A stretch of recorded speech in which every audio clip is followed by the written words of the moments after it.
Oh, hi there. My name is Dimitri Riley. It's a pleasure to be here with you tonight. Could you guys do me a favor? I would love it if we could stop lying to ourselves, right? Tonight here on Truth Talks, we're saying what everybody whispers, but nobody wants to record. Why do some Black immigrants act like they're better than Black Americans? I just want to know. Yeah, we're talking about the hidden anti-Black biases inside the Black dysphoria. From backhanded shade to outright superiority complex, this isn't just ignorance. This is disrespect in the colonizers and passed down like poisons. So tonight, we're asking, how do we fix this deep divide between Black Americans and Black immigrants before it kind of get us all chained up? You know what I'm saying? Like, let's call it out. Let's break it down. We can do it right here, right now on Truth Talk.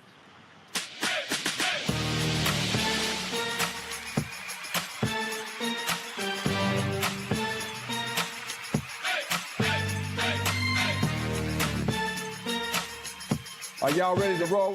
Let's go. Well, there it is, Dimitri Wiley opening the show. Welcome. Thank you for that. We also have Dr. Cheyenne Bryant in the house. How are you? What's going on, Torre? I like you right now, so we're doing good. Welcome, Truth Avengers. You know, my brother's curls are popping. He used that good hair maniacs. And, you know, at some point my curls will be just as pretty as his, but right now I got my locks. So anyway, welcome, y'all. Yeah, this is all natural from my mama. So ain't no hair maniacs over here. Good luck. We also have Dr. Sarah Fontenot coming all the way from Canada. Welcome. Hi, I'm so excited to be here with you guys. And I'm the same. You never know what hair you're going to get with me. You know, one day I might be natural, another day I might be braids, another day I might have some extra. You know, okay? Dimitri, we are constantly in this country talking about foreigners stealing good American jobs. For example, Sarah has the next segment. Take my job. Go, girl. It's sharing is caring. You know, we're getting into trending truths because the Army is kicking out Black men for razor bumps. So the Army's new shaving rule targets Black soldiers. The Army requires a clean-shaven face. But 60% of Black men suffer from painful razor bumps, also called folliculitis. Now soldiers face discharge if they don't get laser hair removal in the next 90 days. Let's take a look. A new shaving policy could result in Black Marines losing their jobs. Based on a new policy, people who are inflicted with a skin condition that can cause pain and scarring, which, by the way, this happens, it happens to Black men, all right, just so you understand, that can cause pain and scarring on their face. These are razor bumps, but it is a skin condition. It's an epidermal condition. They can now be kicked out of the military, out of the Marines, if it does not clear up within a certain amount of time. So this may greatly affect Black men, according to the Marine Corps Times. The U.S. Marine Corps. Sheesh. Okay. So it looks like, well, Torre, it looks like you can actually grow hair on your face. Sorry, Dimitri. Wow. But with that being said, Torre, is this just grooming policy or is it hidden racism in uniform? There's a little peach fuzz on the bottom of Dimitri's chin. We can get just a little. Just right here, right here. There ain't nothing right here, though. He was suffering from fake, but it's fine. You know, I don't think that this is trying to eliminate Black people from the military, because I think the military understands that they need Black people. African American men, particularly, are a large portion of the military. But I think this is why DEI is valuable, especially at higher levels of decision making.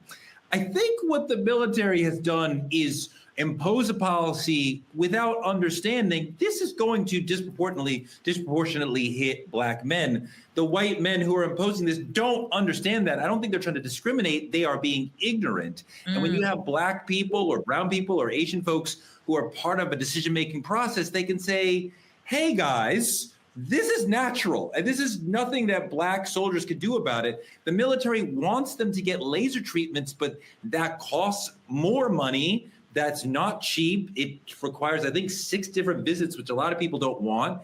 If you go on a deployment, you may not be able to get this laser treatment at all. So, I mean, the military really should not be focusing on this. Focus on getting the men and women and theys ready for combat. What do you think, Dr. B? Is this what Touré is saying, or is it deliberately a way to enforce systemic racism into the Army? Sister Sarah, Touré, that's some bullshit. This is systemic racism.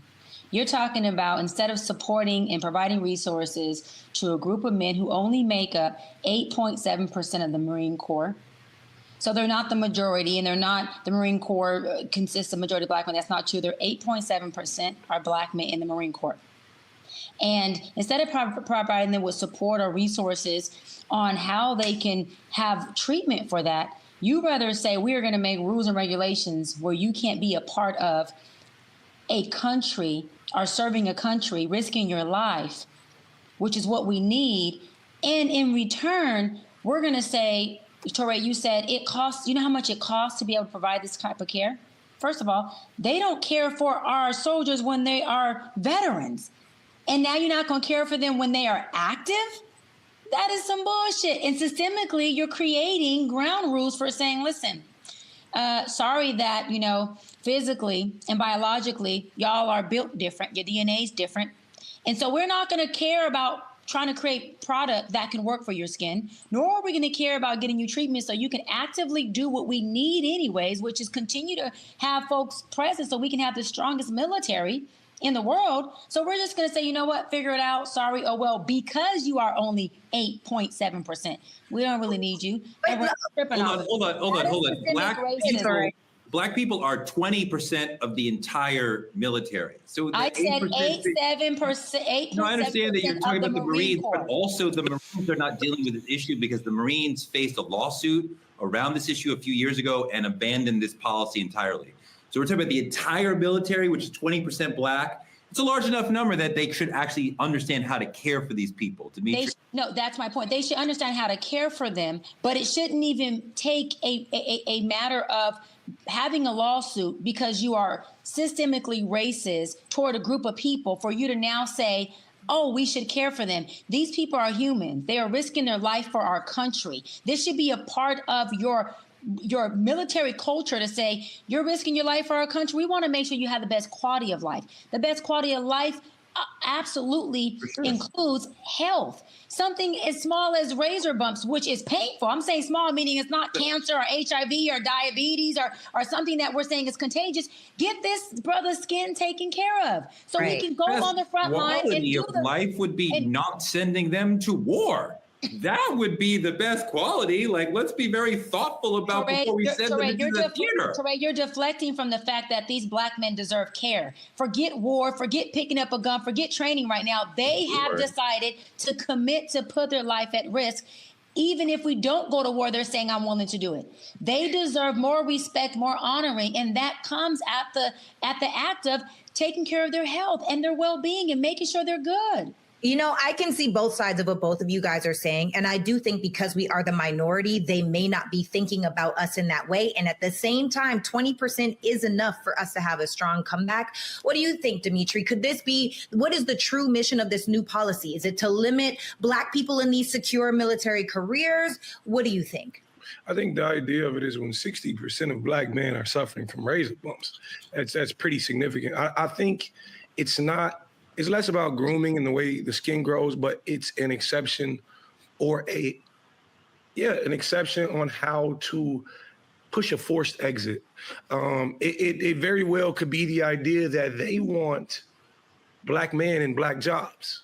And the thing about it is, what the military once was when they first forced it on us was something completely different. They took what they can get. But at this point, the military can be very beneficial to a man in his career. It's a career. I don't think they want Black men earning stripes in this country. I think that's more of the problem. And I think they found a way to single Black man out, and that's exactly what they're using. I mean, I don't know, Dimitri, we are struggling. The country is struggling to have enough volunteers for our military. Black people are 20% of the military. They're not trying to shrink the number of Black people when they are struggling to meet their recruitment goals. So are you saying it's about? There's a group of people, sorry, real quick, Dimitri, there's a group of people called white supremacy that you always blame for our problems that don't see us as human. They see us less than human. They also see us less than dogs and animals. And so when you're talking from that perspective, 20% of less than human, less than even a dog, you think they care and even feel like we are privileged and honored enough to even serve their country? No, they can care less if we are in the military, on the front line or the back line. White supremacists, white privileged, systemic folks look at serving the country as a privilege and an honor. If they don't look at you as being privileged, you're not a person they honor, why would they want you to be in a military that is supporting and fighting for their country? They don't care about that. That's why they don't care about making sure that your health is intact enough for you to stay. We're talking about hair bumps. This is so minute when it comes to an issue that they can provide treatment for. You're right that it's minute, and the government, the HEGSET, the Defense Department, should be caring about other things. But I think white supremacy likes us in a servant role. So Black people, Black men who are serving in the military, we're fulfilling our purpose. And I think they value 1/5 of the military as Black people. Like, that is fantastic. Keep them down. Like, as long as we're working in subservient roles, supporting white supremacy and that sort of, like, that's fine. It's when we want to grow to have a Bentley and be a mental health professional and like have pretty hair and like run around Los Angeles like we run things and really try to make change through the NAACP or BLM or whatever. That you are the sort of person who is a challenge to white supremacy, not the sort of person who is working within the system. You know, I think for me, the thing about it is the timing of it all, right? Because it was HEGSET that just reinstated the new grooming standards this year. And there have been some things that are definitely more questionable in regards to Black people as a whole, you know, over this last little area this year. So that does raise a question for me. And I guess a bigger question would be, should expulsion really be the solution? Like, isn't there a step below where they can, you know, that you could have chosen, maybe you have to go on leave, or maybe you can work a different portion. Like, why do you have to be kicked out of the Army because your hair grows a certain way? And that is one thing, you know, we naturally have oftentimes thicker, more coarse hair that is harder for a follicle to let it come out. I mean, any woman that's gotten laser hair removal understands the difference between that and shaving. Shaving is not comfortable, and I couldn't imagine doing it on my face. But I think that we should move on from this one. Go ahead, Touré. Take us into our politics. I'm sorry, Dimitri, do you want to say one more thing? Yeah, it's real familiar. I remember hooping in high school, like playing basketball. And I remember the coach taking the best 3 players, right? The best 3, when a team was acting up. You were on the bench? No, I was hooping. I met 3. But listen, this is what I'm telling you. So you was watching them. Got it. I remember the coach taking the best 3 players. I was one of them, sorry. And making, as an example, making us go mop the floors when the team was wrong. He took the leaders of the team, the best. It was never about performance. It was about power. In saying, look, no matter how you show up, look what I control. I control this narrative. And I think, like you said, Touré, this is a hierarchy thing. Why push us out when you can, you know, pivot because you want us out? I think that's as simple as it is. That's a fantastic place to leave this. I want to move on to our politicking segment. The Department of Homeland Security has ended temporary protected status for Haitian people who are in America. Starting September 2nd of this year, over 500,000 Haitians will lose temporary protected status, no protection from deportation, no work permit, no safety net, just go back. Is this the new immigration policy? Is this America trying to get rid of even browner people? Look at this video. More than 300,000 people face the prospect of being sent back to Haiti in September thanks to a change in U.S. policy. The decision comes just months after Homeland Security Secretary Kristi Noem ended temporary protected status extensions for Haitian migrants in February. Haitians were first granted TPS under the Obama administration following the deadly 2010 earthquake and has been repeatedly extended due to rampant gang violence and political instability following the 2021 assassination of Haitian President Jovenel Moïse. In the announcement, NOM said that conditions in Haiti no longer meet the requirements of TPS designation and that Haitians can return home in safety despite the ongoing humanitarian crisis. The statement did not elaborate further. This as the U.S. Embassy in Port-au-Prince urges Americans not to travel to Haiti and to leave as soon as possible.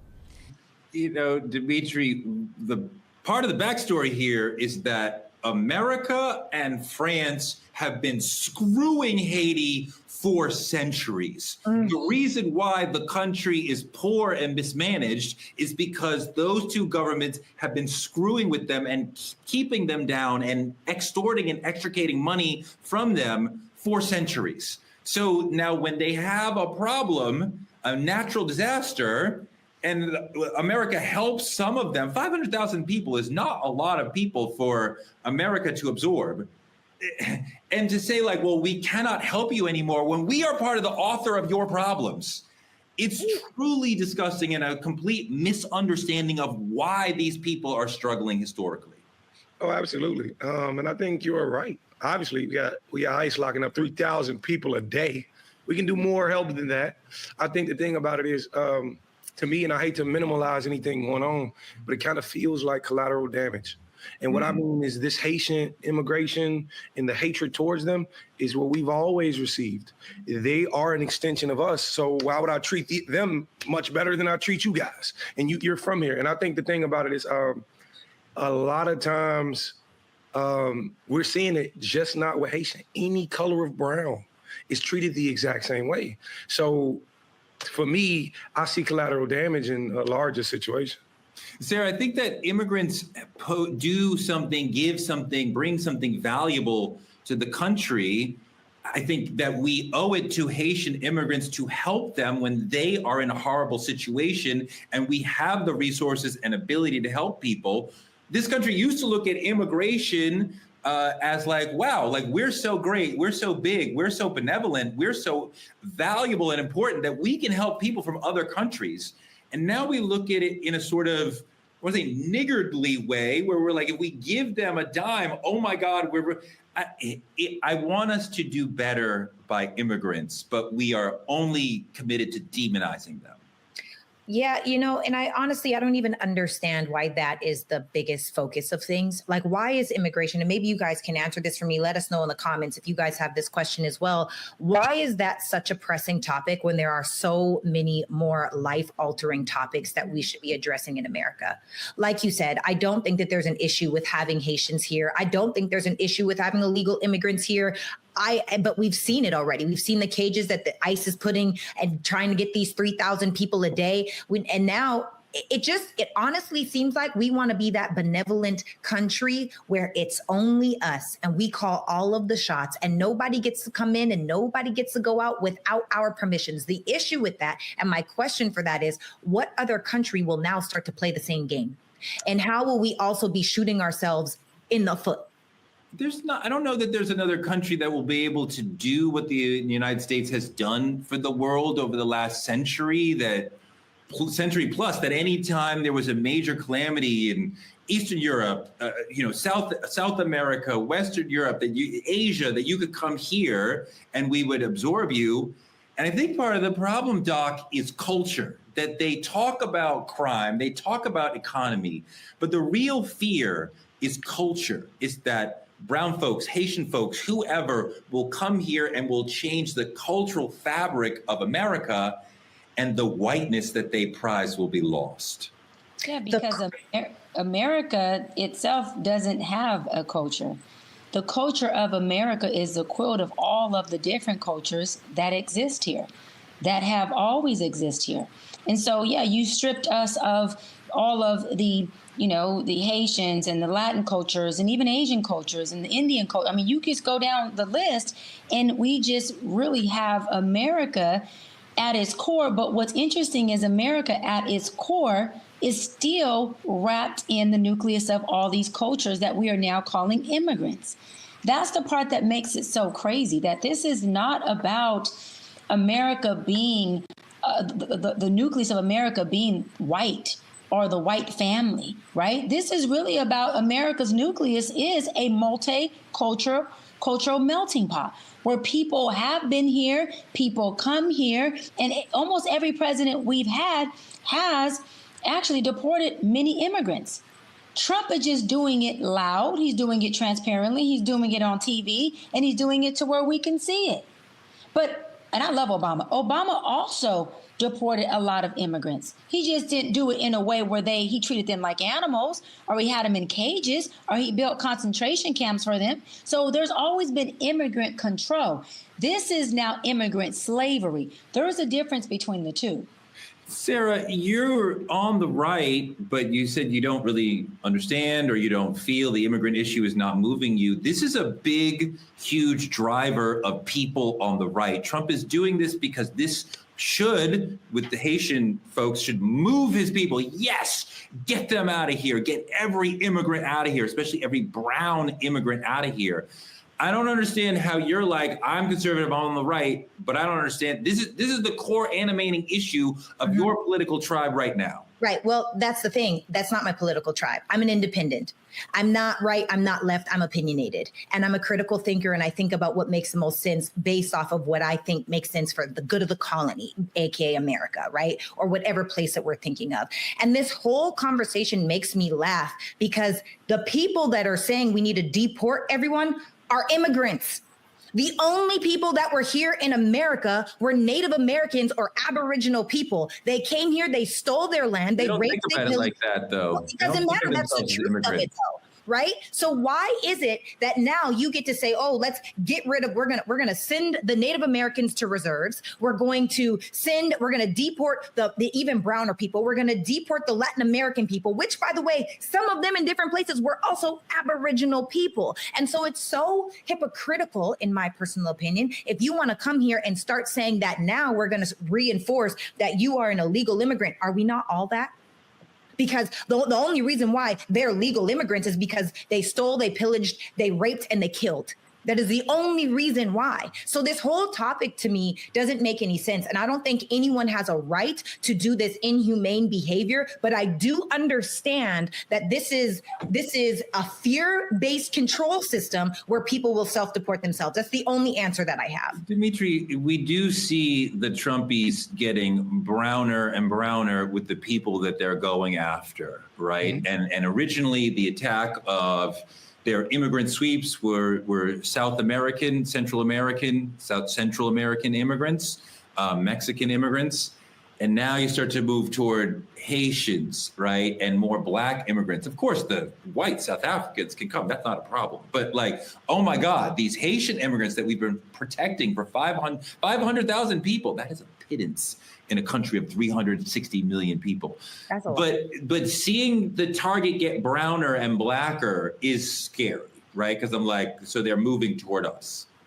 You know, I really don't think the mission changed. I think they've learned to rebrand it very well. They've learned to attack brown faces and then pin them against the same people. People might not question it as fast if it's a brown face attached to it. It's not really like diversity, but more so camouflage. I'm learning to target exactly what I've always wanted to target, regardless of what place it's in. I just needed to have this brown face, this brown skin. And I think the system is now weaponizing those brown faces against brown bodies and Black bodies. You know what I'm saying? Whether you see it in ICE or you see it in the CBP or, you know, military, XYZ, whatever the case is. But I don't think social media is wrong at all in painting the story. It just gives a half story. It's not the entire story of what people need to hear. But yes, they are getting browner. And then that's concerned about our Haitian brothers and sisters in this country. If that is you, come into our comments. Tell us what's going on for you. Tell us how this is making you feel. Godspeed. I hope you find the peace that you deserve. I want to move on to the main topic and let Dimitri lead this one. Go, brother. You know, I just wanted to say, listen, too many Black immigrants come to America and they benefit from the fight our ancestors, that's me and your story, our ancestors died for. You understand what I'm saying? And then they turn around and look down on the very people who opened the door for them. Yes. Like from the accents to the attitudes to fashion and morale, we're diving into how white supremacy put us against each other. And why are some folks fall for it? Those are ideas we need to tap into. You know, define Black dysphoria and its current cultural aspects in America. You know, I would love to know what you think, though. I would love to know what you think, too. I mean, I definitely see what you mean, and I have heard folks talk about the notion that they were not slaves, so that they are better than us. And I know that exists in many people. And they, even if they may come from Africa, they may look down on us, African Americans, and not want to align with us because they understand, they perceive that we are at the bottom of the social strata in America. So we don't want to be with the people in the bottom. And I felt that shade. I felt that coded language. I felt folks, Black and brown folks, from the diaspora, not really feeling that connection with us that I want them to feel. Godfrey is an amazing comedian who said a lot of brilliant things.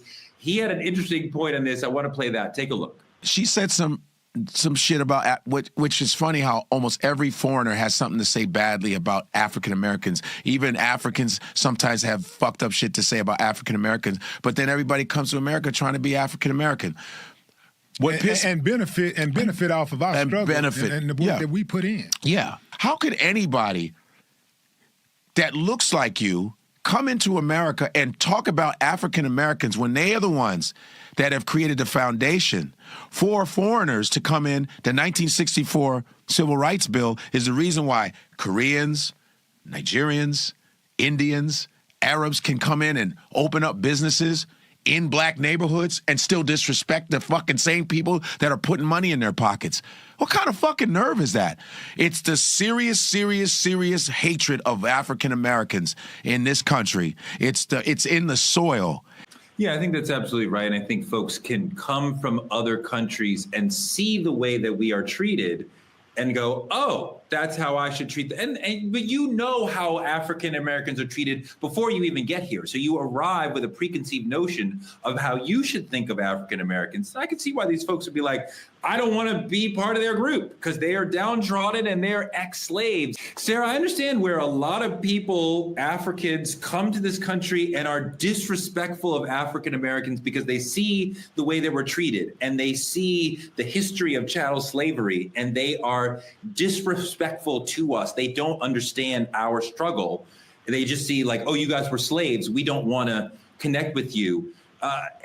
Maybe not you, because your family is so Americanized, even though you grew up in Canada. But do you understand why some immigrants are coming here and saying, I'm not like them because my people weren't slaves? Yeah, well, we're not. And I think that is the thing that really needs to be considered here, right? When you start thinking about African American, what does that mean? I have never been to Africa. My parents have never been to Africa. My grandparents have never been to Africa. And although I am excited to go, one of the things that I think is silly is why is it that we are the only African Americans? Why aren't there French Americans, Polish Americans, German Americans that are here? There are. I know that they are, but why are they not identified as that? And I think that the biggest identity issue, or why someone that may necessarily come from a place in Nigeria or come from a place in Jamaica, is because there is no Blackadonia. We've heard it before, right? We don't have an identity point. We don't have I can't trace up the way 15 generations back. And although I believe my mom's like a 12th generation Canadian. Sarah. That's what we're talking about. That's why we're African American, because we understand we cannot trace back to specifically where we were, but we want to not just American to Africa, even though we can't document it. This is what I'm saying. Why are we not just American? Why are we not just Canadian? Why is it that because I have darker melanated skin, now I am an African American when I have no idea of the source point of that root? Now, is it a beautiful opportunity to go learn that? Yes, it is. And learn where I came from and try to track down my family lineage? Yes, absolutely. But I just don't feel like that should be an identifying factor until every other immigrant, by the way, that came to this country starts identifying the same way. And why is it that blacks are the only ones that do that?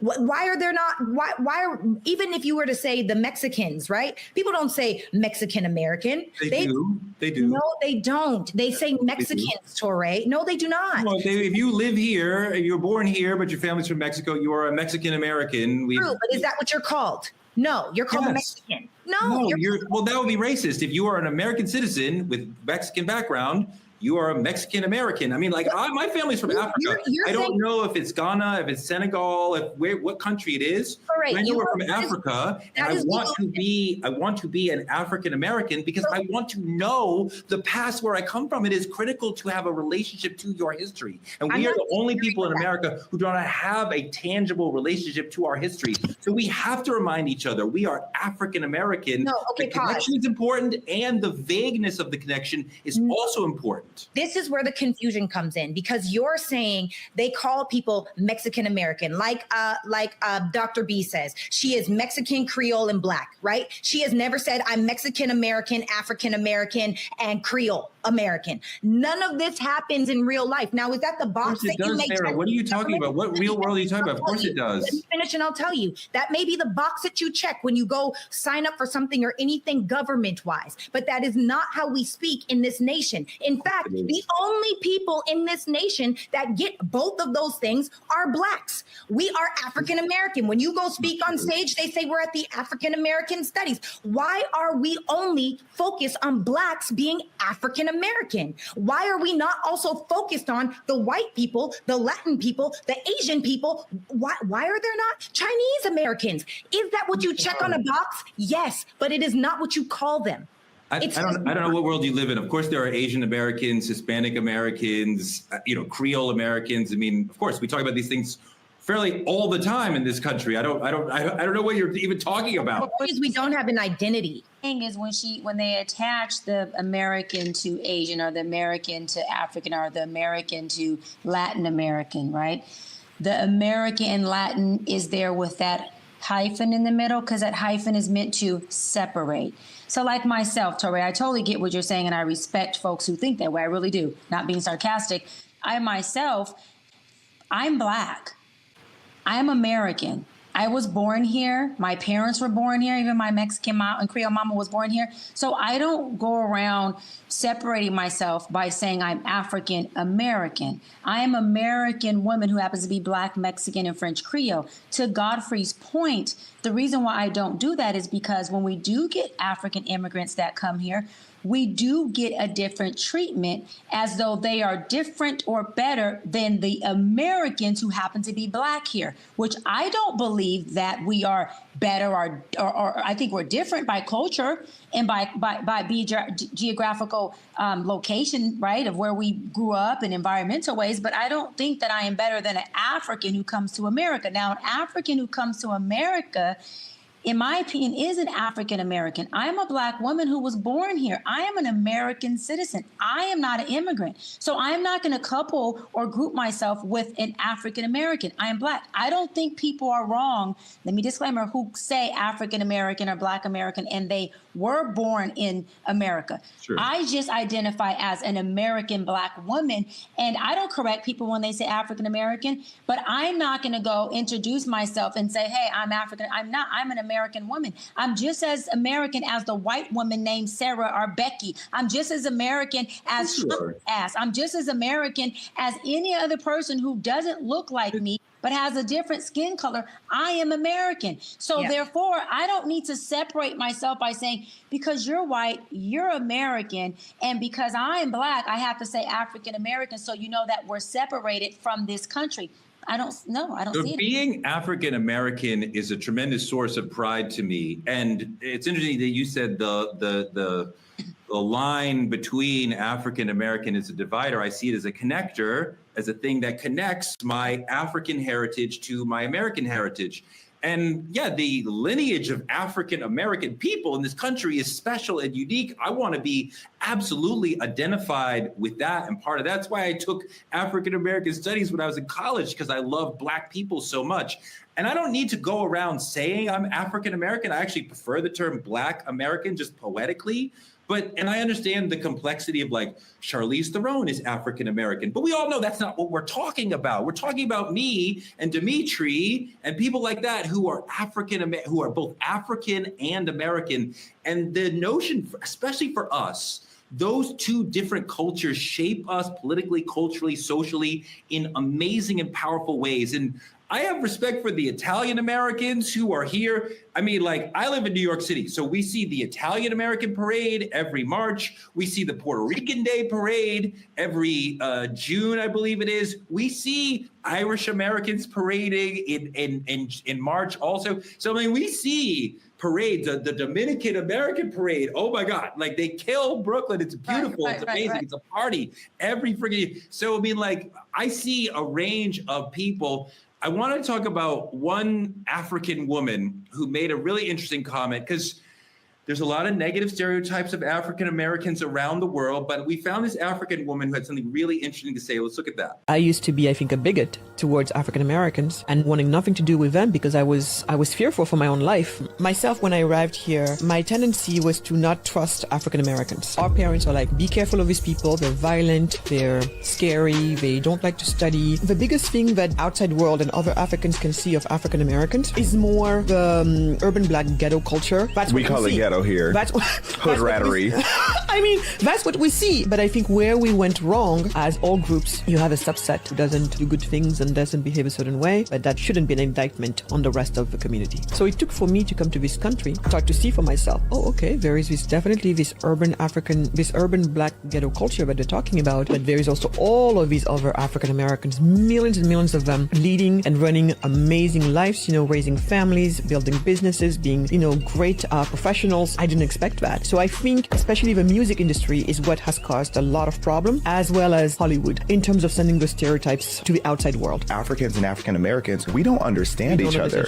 And there's such a disconnect there. And then there's a bit of a identity crisis that a lot of Black Americans have because we feel like our culture was stripped away from us, which objectively that is true. But that being said, it's like we then at the same time try to create this new vision of what our roots actually are without going to see our roots and going to figure out the truth.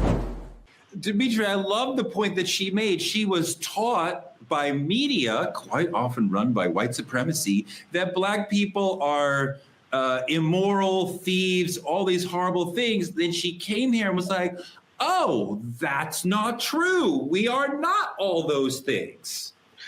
I actually love that she put it in perspective from someone who's lived through it. We know how much social media pushes the Black narrative, Black hate, Black crime, Black this, Black that. We know exactly what's going on in that regard. And the fact that they're receiving it across the globe is something to note. But my thing about it is this. They come here, right? And until you're aware, you're ignorant. Until you are aware that there are genuine good people and people who don't subscribe to that narrative, you wouldn't know, just like she said. But the thing about it is they come so quickly trying to detach themselves from what Black actually means, the pain behind it, the struggle behind it, the stereotypes behind it. They say, whoa. I understand what's going on, but please don't branch me with these Black people you're hard to. I'm different. But the thing about it is they don't understand these people will see you as no different. And I think that's exactly what's going on with this immigration factor. But you're absolutely right. She's absolutely right. Yeah, and I think that it's easy to separate yourself when somebody feels different, and that's the issue, right? And so I guess my question, Dr. B, I'll ask you this question: if some Hispanics chase whiteness for privilege, are some Black immigrants doing the same by pushing anti-Black stereotypes about Black Americans? And the real question is, who really benefits when we play their game? Oh, 100%. Who benefits is the folks who are creating the overt and covert racism narrative. Touré said it best. He said media ran by white supremacy is what pushes out the narrative for us to see and for us to be reprogrammed to continue to create in our communities, in our households, in our social groups, and then more than that, within ourselves, because we begin to embody that narrative subconsciously, not even becoming aware of it. What I find to be very interesting was this woman said that she's seen Blacks in America to be ghetto. Now, Sarah, I've been to Africa, Torre, I'm going to think you did just because, you know, you seem to be you haven't. No, because you seem to be to Africa. What are you talking about? I know, yeah, that's what I'm going to think you did, because I'm assuming, but I knew my assumption would be right. I've been to Africa. So for someone who is coming from Africa, meaning this woman in this video, who grew up there, to come to America and say that the Blacks here are ghetto, if you've been to Africa, and with all due respect, because I love Africa, and I was, oh my God, when I got off that plane, Torre, I said something spiritually said, welcome home. Oh my God, it feels home, does it not, Torre? But I'm gonna say this, there is no ghetto-ness in Africa. It is straight third world crime. Yeah. No, it is third world crime, meaning it's crime on top of crime that isn't even policed. So again, I'm not downing Africa. I'm speaking the reality of, if you've been there, no, it's not ghetto. It is crime with no policing. You have military standing outside of resorts with big machine guns, and they tell you, do not leave your resort by time even the little sun starts to go down, because you will be robbed. So what I'm saying is, and I told this story before on here, it's quick. We got in our Uber. It was 11 o'clock at night, me and my fiance at the time. The Uber was running the red lights. And I said to him, sir, I want to make sure we don't get hit or we don't get a ticket. Is this okay? He said, Mom, if I don't run red lights, he said, they will bum shack us and rob us, and police will not give me ticket because they know we cannot stop at night. I said, excuse me, run every motherfucking light. Go, Torre. No, go. You're right. You're right. I love that. And I've seen that also. Wait, hold on. I've seen that also in other places where it's a little more lawless. But the point that Sarah made about Hispanics chasing whiteness for privilege is real. And I don't bring that up to shade. For a long time, people on the left thought, oh, there is a rising number of Latinos and Hispanics coming into this country. They will see themselves as people of color and vote with Black people, and we'll have this massive permanent majority of people of color. And a lot of brown people, Hispanics, are like, no, I am gentrifying. I want to be with them. I want to be with the powerful group. I don't want to be with the downtrodden Black people. Wait, that's how Trump got in office. Hold on. Yes, and Africans are making the same point. I want folks who don't live in this country to understand that Black people are amazing and beautiful and powerful, and and Black people who are in the hood are also amazing and beautiful and powerful, and some of them are dealing with white supremacist forces beyond their control. So before we go, oh my God, they're all stealing and violent, there's a reason why some of that is happening. Well, it's really crazy when you start thinking about how deeply these different beliefs are rooted. I was in an Uber the other day, and one of the things people always say is, where are you from? And I'm from Canada. And so having conversations with different people, this man told me that Blacks in Atlanta are an embarrassment and they have no unity. And a part of me is like, well, depending on where you're looking, you could definitely find that. But the other part of me is like, wow, so sad that us as a people think so differently, because that driver was Nigerian. Right? It was a Nigerian driver saying that Blacks are an embarrassment and that we have no unity.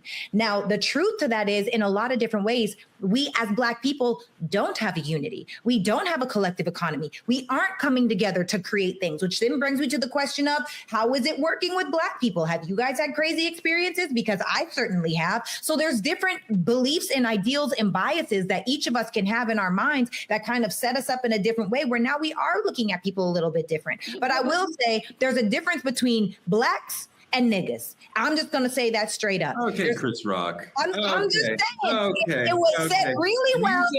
When you say that, are you suggesting that some people act like niggas all day long, or there's certain moments where you don't like the way a given person is acting or behaving, so you're going to denigrate them in that moment and call them a nigger, but they're not a nigger the rest of the day? Like, here you go. There's a lifestyle of being a nigger.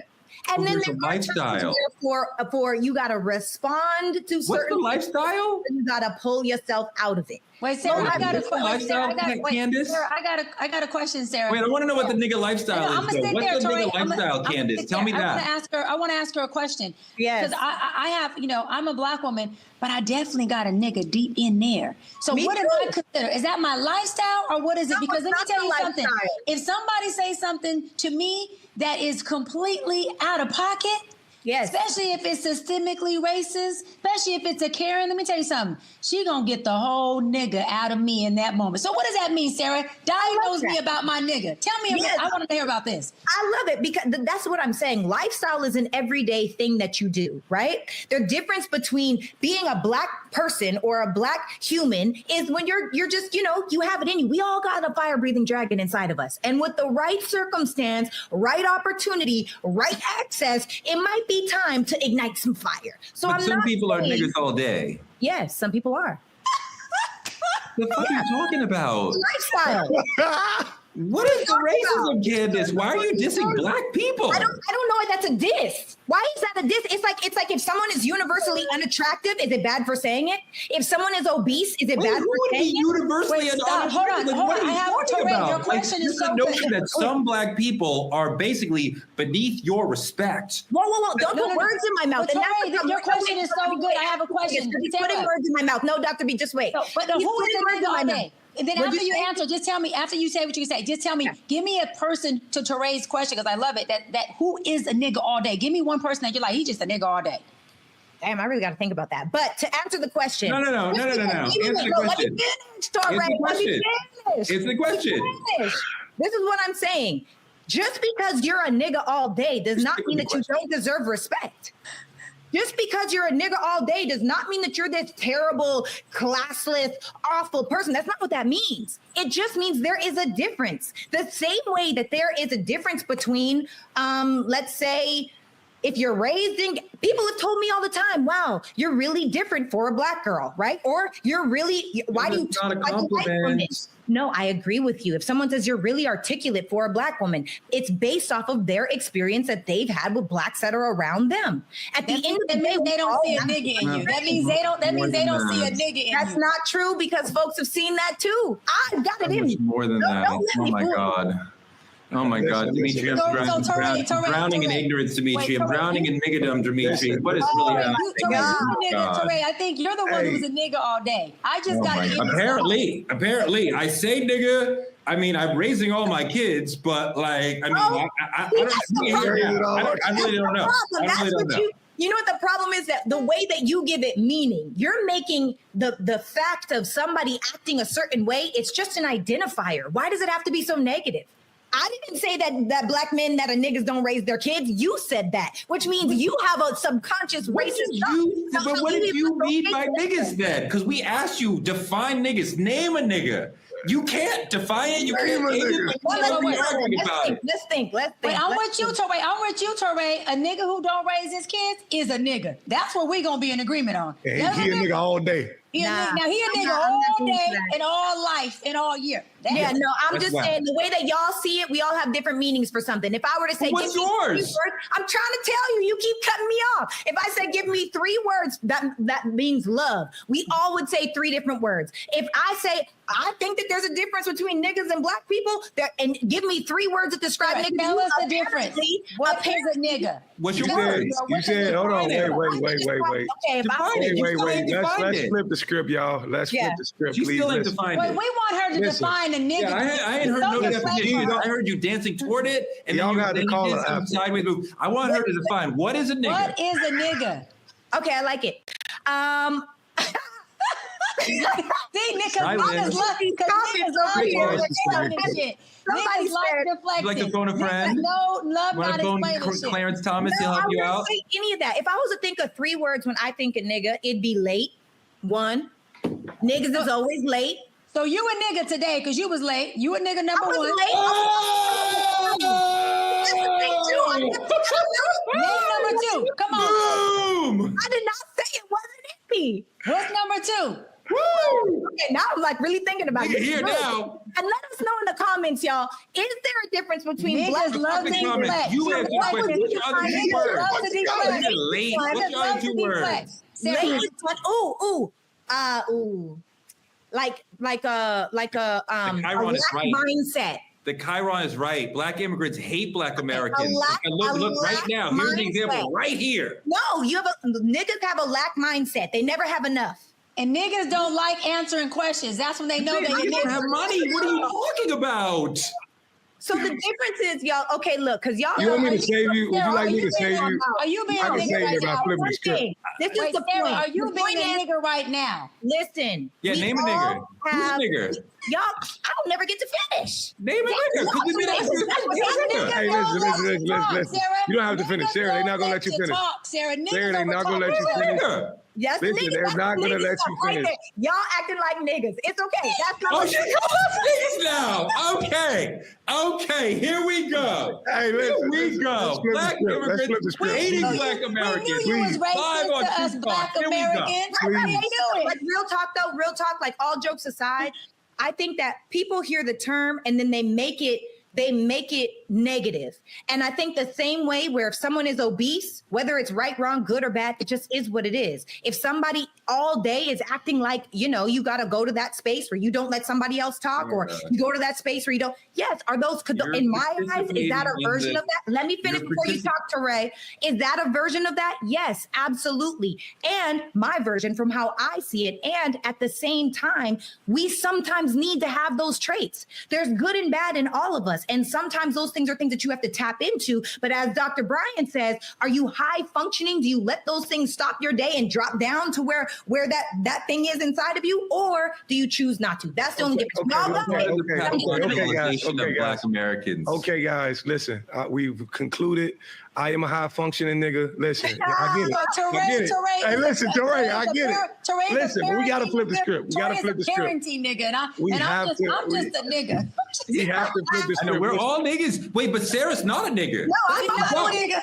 No, you're a nigga. You're not even American. You're not even African American. How can you be a nigga? I'm sorry. I'm just looking for a nigga to marry. I'm sorry. I take you to a resort in Africa. Oh my God. Listen. I'm going to start with this. We're going to flip the script. Listen, slavery and colonialism did not just rip us out of Africa. They broke up our families. They broke up the unity. They poisoned the loyalty to each other. Some Africans look at us like we volunteered to come to America. Like this shit is an Eddie Murphy movie or something, And here they are. You know what I'm saying? They never came and got us. Like, what are we saying? We came as slaves and we fought our way out of it. But, what was their roles? Did they come try to get us? Did they come try to bring us back to the families? I'm not understanding it, but they still view us with this look of disgust and this thing in their eyes. We love to say we're not monolithic. We want Black autonomy. We got autonomy. I'm sorry. Exactly. We want Black autonomy. I'm sorry, Jody. I don't mean to, I can go back, but. Oh, wait a minute, Dimitri. Hold on. Jody a nigga too. She went living around. Jody a nigga too. Am I? Finish up what you were trying to say. No. Are we skipping something with the X talk? Nah, you can look. I don't want to blame our African ancestors because from my understanding of our history, they did not fully understand what they were doing. They knew that they were selling certain people into slavery, but slavery had existed in the world, but the peculiar institution, the particular form of slavery that was practiced in America, the cruelty, the separation of families, the life permanent nature of it, the being born into it, that had not really been practiced like this in the world. They did not understand the depth of the tragedy and the hell that they were selling us into. So before we would even begin to say, well, what is their place in this and what did they do and why didn't they come get us? They didn't know. They didn't know how bad it was that they were moving us into. No, I can understand that. And I sense it to a degree. But the way we're viewed when they do come is amazing to me. And it's not just about skin tone. again, like the video we referred to early on, it's what they're taught. It's how they're taught to view us. And there's no one person to blame, you know. Blame what Sarah. about you, Dr. B? You got an opinion on that? I think it's a big envious, jealousy, and jadedness. I mean, we're here. We're where they want to be. We are here experiencing what people call the American dream. They don't come here because this country is worse than the country they're in. They're coming here for opportunity. Yeah. About that American dream. And we are here, whether we're doing what they deem is, you know, being grateful of the American dream or not, we still have the opportunity. It presents itself. They come here and grab the opportunity because they have a polar opposite of what it feels like, and they know what it's like to not have that. So they come in our ghetto country, and they tend to do really ghettoly well because I guess they look at the niggas who are here who ain't doing much with it and go, you know what? Because I don't want to be a nigga, I'm going to do something better with it. And I'm being funny, but I'm being honest. So I really feel like a lot of times, you know, it's more of y'all been here and we don't think subjectively that you guys are doing enough with these opportunities. I've heard a lot of Africans say that to me, that look, we come here, we get an education, we build family, we do our things. Asian Americans come here, they build businesses, they open up stores, they make money, and they see opportunity and they grab it. And you folks who are here have this opportunity and you sit around and you want to be on government assistance, or you don't want to work, or they deem us as being lazy with the opportunities that we have because we're not doing anything. But we're not talking about if we are, Tori, we're saying how they deem us to be, because they're saying, hey, you got a pot of gold, and then you would rather have someone feed you the pot of gold, when they're saying we come with no pot, we build the pot, we fill it up with gold, and then we distribute it throughout our families. And they do come here and they do get the education. They do seem to do a lot more than we do in an opportunity in a country that gives us opportunities that we are born into. So No, absolutely. And we love to say we're not monolithic and we want Black autonomy. But in this fight against white supremacy, when our Black immigrants, Jamaicans, Haitians, Bajans, Cap Verdeans, all of it, gonna stop moving like strangers to Black Americans and stand up like brothers from another mother, you know, like my dogs, you know, because divided, we're cooked, like we are smoked. I think that, united, we seem to be unstoppable. I think that the notion of a general diaspora that is connected politically really begins in America and comes from American Black folks. So I really don't know how much folks who live outside of America really care or feel connected to the diaspora, because it may be politically a step away from them. I could see where when we're talking about, you know, we need these certain things politically, and Africans are like, well, that has nothing to do with our struggle. So how are we connected? I mean, I could see African Americans saying our struggle has nothing to do with theirs. I think that they are related, but I could see where people would say, I don't understand how. But they're giving everything that they have to come into our country that has a different level of struggle that obviously is less than the struggle that they are currently experiencing. You see, Godfrey said it right. You want to be here to benefit off of the things that we are fighting for here, for you to bring your black tail here and be able to receive. So when you get here, if you don't like America, then keep your ass up out of America. That's for not just Africans, that's for Sarah. If she's a Canadian and comes to America and she wants to just lowball us and talk bad about, well, why are you here then? You're here for an opportunity. And if you don't see this as being an opportunity, then take your ass back. But if you're going to be here in the midst of us, then be an asset, or be an asset by making sure that you do the things that contribute to your betterment, and don't bad talk a country that you are giving everything to become not just on a visa here or as a guest or on vacation here. You are attempting to be a citizen here. These people want to set up shop here. So respect the land that you are trying to come into, and don't respect the people who have been here this whole time. Look, Sarah, we're not enemies. I mean, you and I are enemies, but in general, we're not like politically enemies. White supremacy wants us to argue about who's more educated, who's more cultured, who's more successful.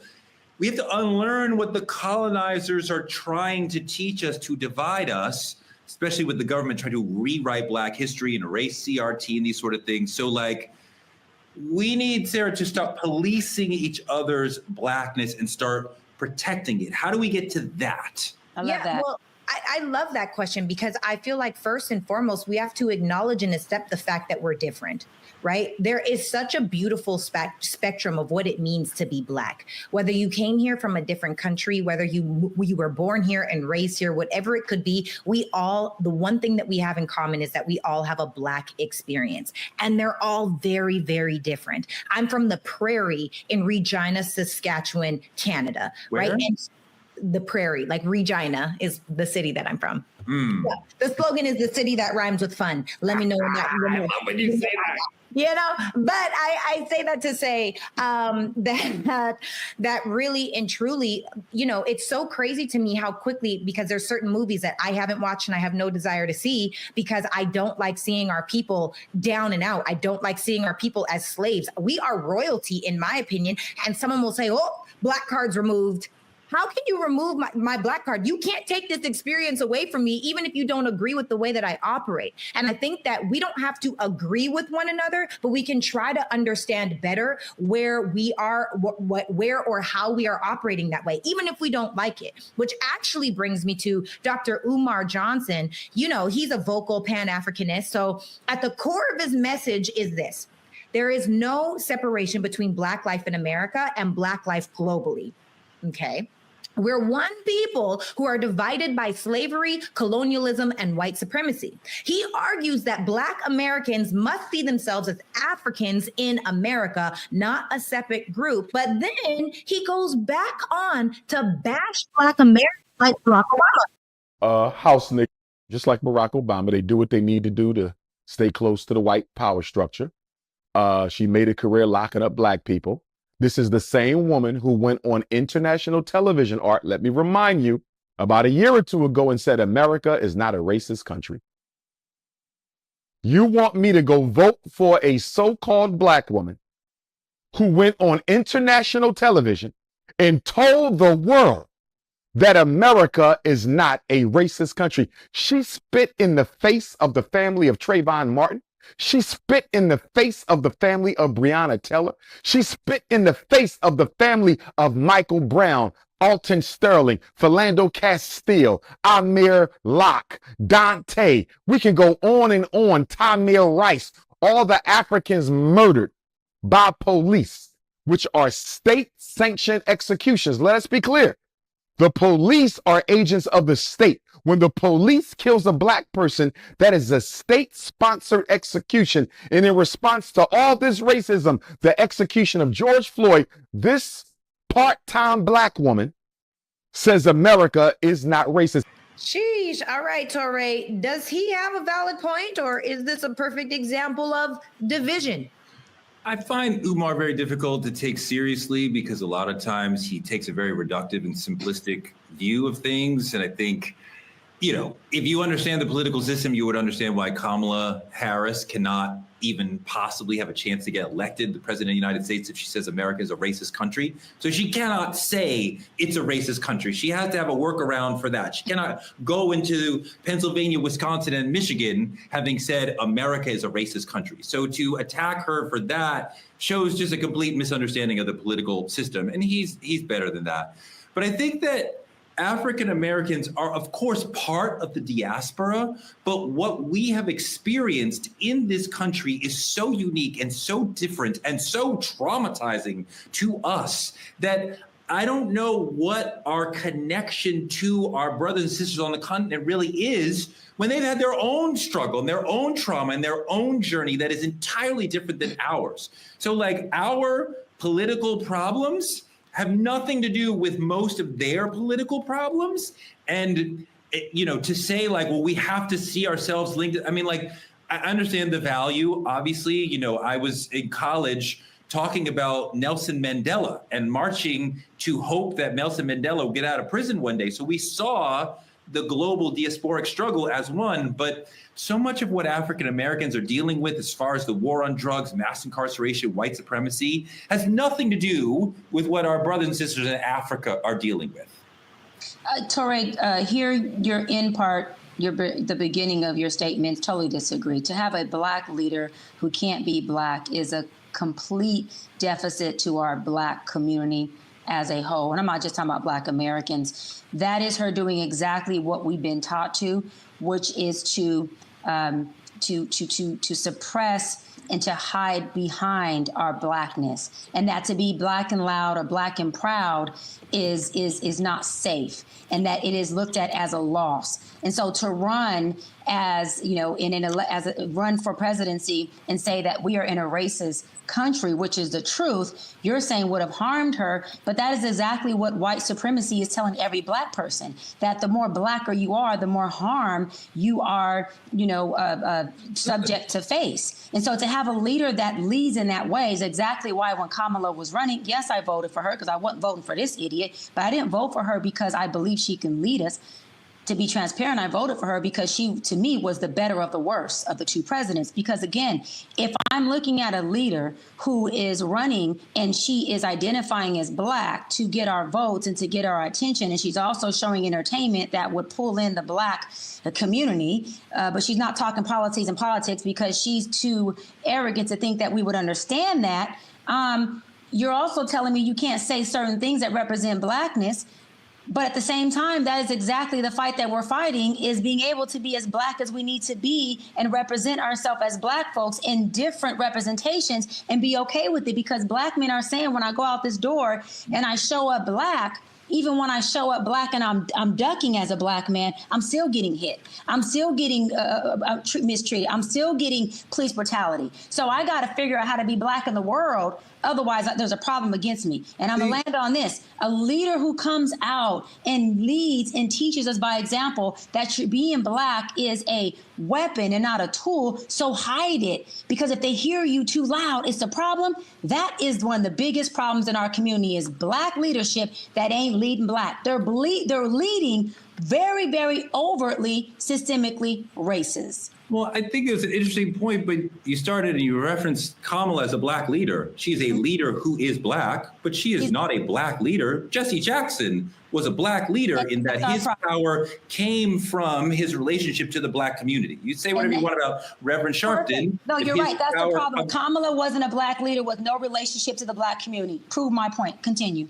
Well, no, but I mean, like, to expect her to then come out and be a Black leader when she has never been that in her career. She's a senator, she's a DA, she comes from political power, right? I mean, she's never been about let's be unapologetically Black. You cannot be unapologetically Black in that way. You can dance with the AKAs and the DSTs. You can rep how much you love Howard.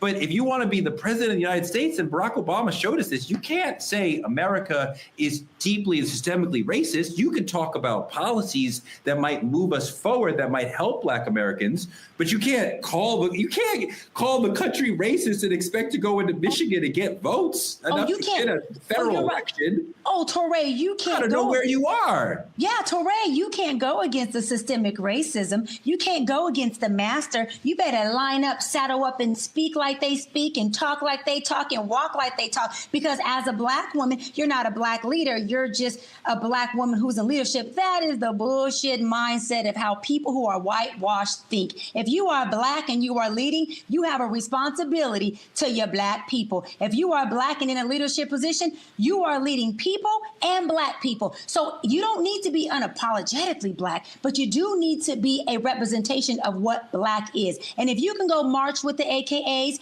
and go to Howard and do all those things when they benefit you, then you should be able to be in a leadership position and be Black when they benefit all of us. She was absolutely all those things. She just understands, I can't tell America you're racist. No. I can't have 100, 200 million white people saying I called them racist. That would be ending the election immediately. Like that's not the role that a federal candidate could take. She understands Eurocentric way of thinking. She understands what you're saying and how you're talking, what whitewash looks like. And she doesn't even know that she's pushing the underlining white narrative by being the underlining, not willing to be the unapologetic, underlining Black woman who's wanting to suppress her Blackness, to suppress everything that she stood for when she was at a HBCU. When she crossed over to the Divine Nine. All that is unapologetically Black. But now that you are in office at the highest level of presidency, we let a white man get in office and say, get rid of the Mexicans. Niggas ain't shit. I'm white, and we're going to make it right. Make America great again by getting rid of immigrants and pushing in white folks and bringing in white immigrants and making it okay for them. But a Black person in leadership can't be Black in leadership. No. Because, hold on, you're saying because it's dangerous. She won't win the race. She won't be. Hold on. She didn't win the race by being a whitewashed woman who ran for office. So now what? She didn't win doing it that way.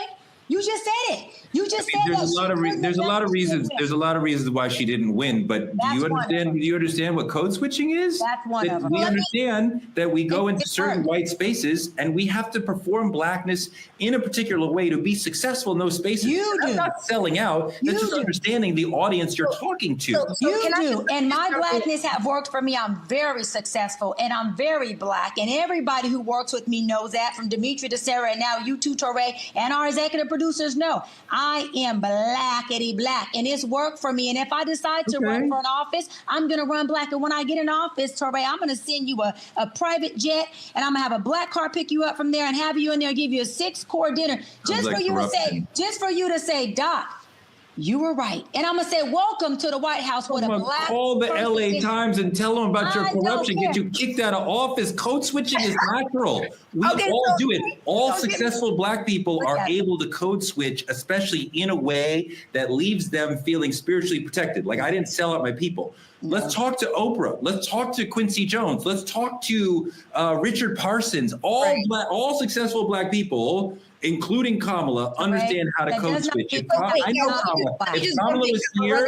Kamala was here, you would say, I'm talking to a sister. When she goes to the AFL-CIO, she performs Blackness the way she needs to get them to support her. Okay, so guys, wait, let's have Kamala on here, because I'd love to have this conversation with her and see what the pillow talk is with her white husband, because like a lot of people who have that same experience, they seem to talk very whitewashed and not understand what I'm talking to or what I'm talking about. The person doesn't have to agree with me, but they definitely need to be able to see that there's a disconnect. Many folks in the Black community who voted for her, who did not vote for her, said there's a huge disconnect between Kamala and the Black community. Go ahead, Sarah. So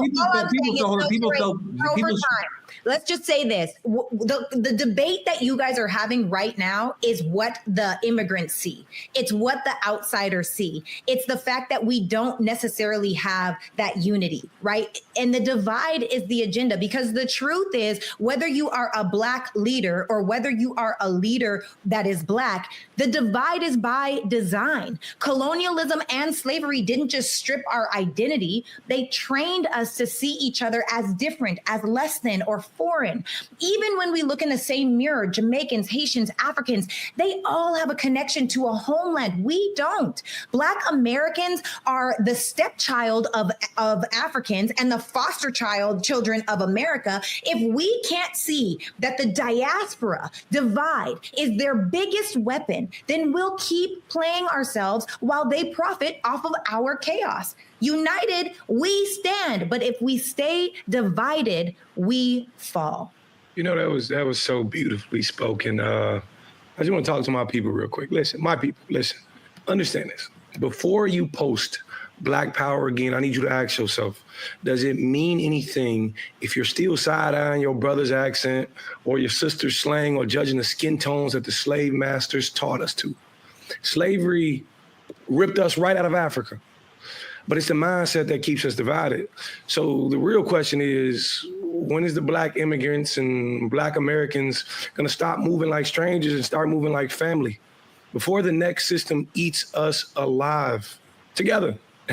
Stay woke, stay loud, and don't just say Black Power. I need you to live it. You understand what I'm saying? That's you right there with the moo-moo on. Yeah, you live it, okay? Not you, Tori. She know who I'm talking. I haven't been living it. What more do I have to do? She know who I'm talking. Check the comment section. Beautifully said, Dimitri. Thank you so much for that. That's our show for tonight, and this might have been our best show ever. Good job, you guys. Like, comment, and subscribe on our YouTube channel at TruthTalks-Live.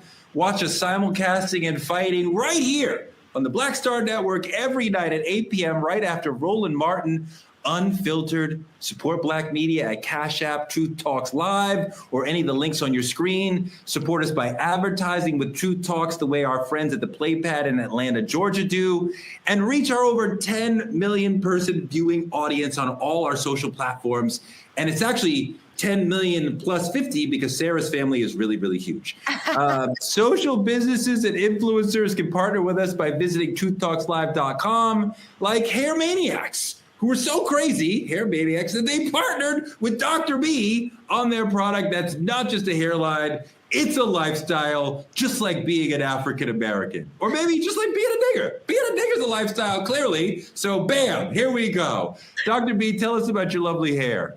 Listen, this is what I got to say. The reason why I love True Talk so much is because on here, we are unapologetically Black. And sometimes I got to get Touré back in alignment to be in his unapologetically Black self. This is where we don't whitewash, we don't water down, we stay 10 toes down on being Black, proud, and brown. That's just what it is, y'all. I don't even want to talk about Hair Maniacs no more. I needed to make sure I did a shout out to myself and those who stand on being Black unapologetically, because that's what Truth Talks is all about. Good night, y'all.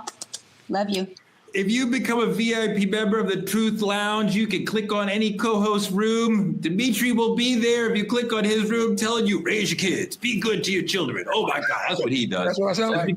As we talked about tonight, Black media is under attack, so tell a friend to watch our show every night, 8 p.m. EST, 8 p.m. PST. We'll be back every night. Your friends here, 8 p.m. See you tomorrow. Good night, y'all.